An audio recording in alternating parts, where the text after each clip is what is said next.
Magandang araw po sa inyo mga ka-hunters. Ayan. Ayan, salamat sa Panginoon at kahit papaano nakakakuha tayo ng mga error na dapat na nais kong i-content po. Ito round 5 pesos. May taong 2019. Ayan. Andres Bonifacio. Siyempre, hindi na mababago itong reverse nito na Tayabak flower. Ayan. Ito po ay ayan, dahil nga ako sa lahat ng coins na nahawakan ko, basta't bagong cut at hindi pa dumadaan sa akin, yan itinatabi ko po yan at isinisilip ko isa-isa. Yan, nakatagpo tayo ng isang error po na ito po ay pwedeng ayan, maibenta natin ng 700 up to 1,000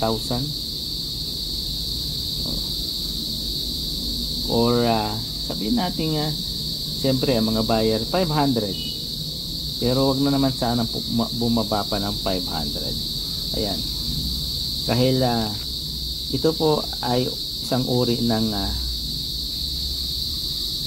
error po matatagpuan natin dito sa rim. Kasi itong rim po na to, dapat ito po ay malinis or wala pong naka-imprintang ano man dyan. Yan, overs and reverse. Dapat wala tayong nakikita. Yan.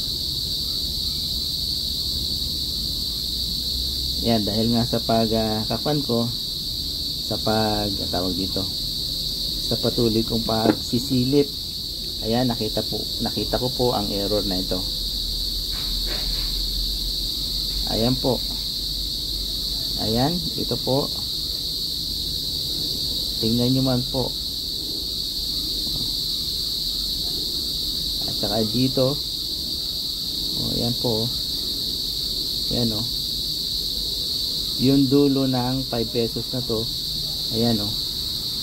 Ito yung piso, yung O ng piso, ayan po, lumabi sa rim.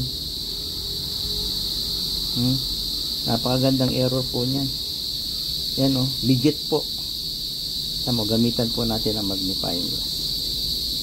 Legit po ang pagkaka-error.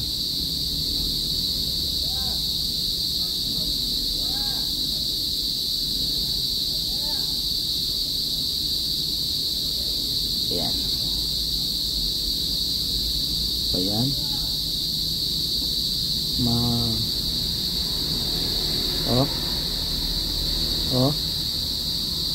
Digit error po yan, no?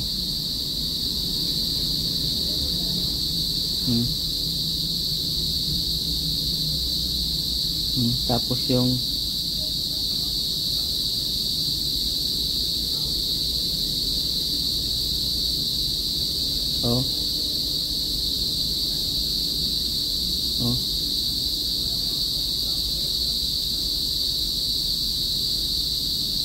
legit error po. Yan po ay pwede nating, yan, nasabi ko na nga, 500 up to 1,000 pwede nating ibenta. Kung tayo naman ay mga collector, yan, pwede po nating napaka gandang kolektahin po ng mga ganyang error. Ayan, sige. Yan, maraming salamat po sa Panginoon at yan, nakatagpo tayo ng, ito ay maituturing natin isang rare. Yan, ang error na yan. Okay, bye bye po sa inyo at God bless po mga ka-hunters.